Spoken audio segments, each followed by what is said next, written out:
Boa tarde, aqui é o professor Anderson do canal 6 Seguidores. Hoje falando um pouquinho sobre geopolítica internacional. A história está sempre em movimento e mesmo no período de festas nós temos esse problema que é a crise dos Estados Unidos com o Irã. Para que nós tenhamos em mente o que está acontecendo nessa crise, precisamos entender um pouco a questão do Oriente Médio. Esse aqui é um mapa da Ásia. E esse mapa da Ásia mostra os países do Oriente Médio. Os países do Oriente Médio ficam entre o Mar Vermelho e o Golfo Pérsico. Irã, Iraque, Síria, Jordânia, Arábia Saudita, Iêmen, Omã, Emirados Árabes, Catar. Todos esses países, se eu não esqueci de nenhum, fazem parte do Oriente Médio. Um fator que desestabiliza a questão política e a paz nessa região é o petróleo. Lembre-se que você tem esses países que no passado foram colônias das potências europeias e eles hoje são países independentes. Esses países que eram as suas metrópoles, eram os seus donos, hoje não são mais donos. No entanto, eles têm que manter relações, no mínimo amistosas, porque boa parte da energia do mundo, o petróleo, é extraído dessa região. Então você tem muitas vezes os problemas políticos que esses países têm, misturados com os interesses comerciais desses países, dessas superpotências, e aí a gente coloca também os Estados Unidos. Uma outra questão que é muito importante para ser compreendida quando falamos de crise no Oriente Médio, além da questão do petróleo, nós temos a questão política, a questão religiosa, o eterno confronto ou histórico confronto dos sunitas com os xiitas. Lembrando que as duas potências regionais são exatamente o Irã e a Arábia Saudita. E olha que interessante, a Arábia Saudita é formada basicamente pela população muçulmana sunita e o Irã é formado em sua quase totalidade pela maioria xiita. E esses dois países são os pontos, muitas vezes, de equilíbrio e desequilíbrio de forças no Oriente Médio. Só para vocês terem uma ideia, recentemente está em andamento hoje a guerra civil no Iêmen. Iêmen é um pequeno país que fica na porção sul, perto da Arábia Saudita. E olha que interessante, você tem um governo do Iêmen que no passado, em 2015, 16 mais ou menos, uma minoria Houthi, que é ligada aos xiitas, foi lá e tomou o poder no Iêmen. E o que fez o presidente do Iêmen? Fugiu para a Arábia Saudita pedindo apoio da Arábia Saudita. A Arábia Saudita e outros países de uma coalizão internacional estão realizando bombardeios para poder fazer com que o governo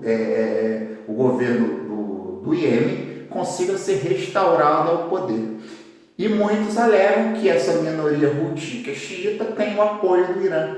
E o pessoal está acusando os árabes, o pessoal da Arábia Saudita, de crimes de guerra, porque estão jogando essas bombas e muitas vezes afeta a população civil. Milhares de pessoas estão passando fome, estão tendo migrações de 2, 3 milhões de pessoas para fora do Iêmen por conta dessa guerra civil. Então vocês vejam que nem sempre todo conflito tem os Estados Unidos e as potências europeias por trás. No entanto, temos que lembrar que a Arábia Saudita é o principal aliado americano na região. E a Arábia, existe esse conflito com o Irã, porque você quer aumentar a sua esfera de poder e a sua esfera de influência no Oriente Médio.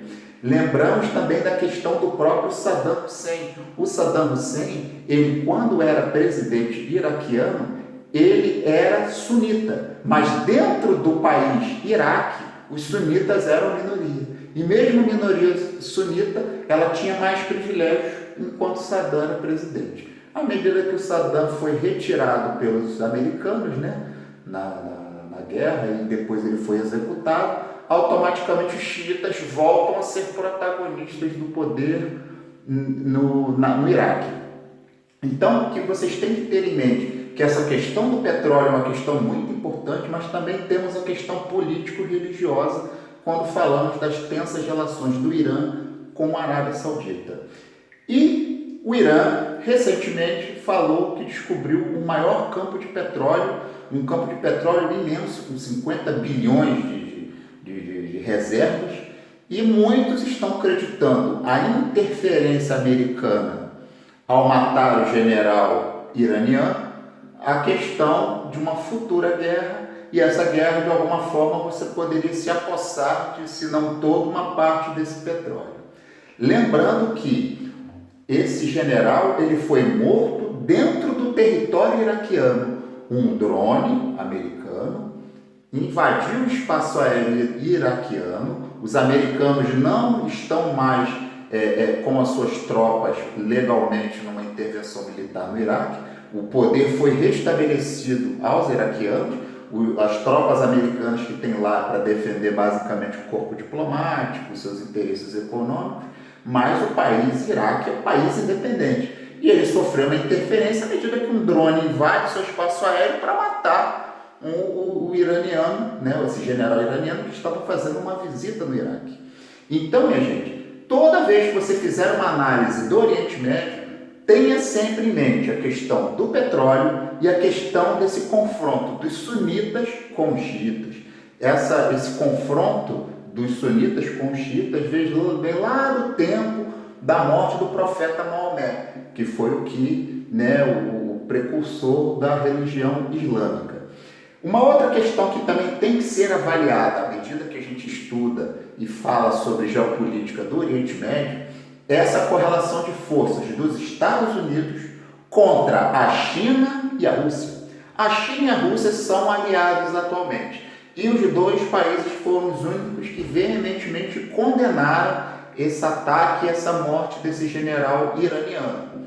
Lembrando que no passado, os americanos, muitas vezes, quando eles têm essa questão aí do petróleo, essa questão do poder, os iranianos em algum momento já foram aliados dos americanos, principalmente na caçada ao Estado Islâmico. O Estado Islâmico foi praticamente dizimado, mas, de alguma forma, os americanos tiveram que se aliar a esse general do Irã, que ele era comandante da Guarda Revolucionária, que é a tropa de elite dos iranianos, para poder combater o Estado Islâmico. Uma coalizão internacional se juntou, China, Rússia, Estados Unidos, França, Grã-Bretanha, basicamente com bombardeios aéreos, e acabaram minando e acabaram enfraquecendo o Estado Islâmico no Oriente Médio. Lembrando que o Estado Islâmico também é um ator, foi um ator importante, porque de alguma forma eles queriam criar um califado só deles. Ocuparam boa parte do território sírio, boa parte do território do Iraque. Então observem que essa questão religiosa muitas vezes ela acaba se misturando com a questão política, com a questão militar e também com a questão do petróleo. Então tenha em mente que à medida que você for estudando esse assunto, que tomara que não caia numa terceira guerra mundial, porque o conflito ele só é bom para quem vende arma, ele não é bom para o mundo, ele não é bom para as pessoas, ele não é bom para o ser humano. Batalha só é legal quando você está jogando Call of Duty. Você está lá no seu computador jogando, no PlayStation 4, no PlayStation 3. A guerra na vida real não serve para nada. Então quem está torcendo para a guerra, lamento informar, você está meio fora da sintonia. Beleza, gente? Então, um abraço a todos, estudem, esperamos que esse conflito não acabe desandando em alguma escaramuça de guerra realmente, porque o mundo realmente ele está cada dia mais violento e seria apenas mais um conflito. E a postura do Brasil, quase que eu esqueço de falar. Bolsonaro, desde o início do seu governo, ele tem tido uma postura sempre pró-Trump, pró-Estados Unidos. E ele, até o momento, não se pronunciou sobre a posição do governo brasileiro com relação ao conflito. A tradição brasileira, da diplomacia brasileira, foi sempre do entendimento, foi sempre do desarmamento dos espíritos, do fim das guerras. Vamos ver qual será a postura do governo brasileiro com relação a esse conflito. Valeu, gente. Um abraço a todos. Curtam os vídeos aí do canal, compartilhem, ativem o sininho, que isso aí ajuda aí a gente aí a deixar essa plataforma com cada vez mais informação. Em breve estaremos postando um vídeo acerca dos concursos públicos que estão vindo aí. Mas como eu sou professor de História, eu tinha que falar um pouquinho aí sobre a geopolítica internacional. Valeu, gente! Um abraço a todos.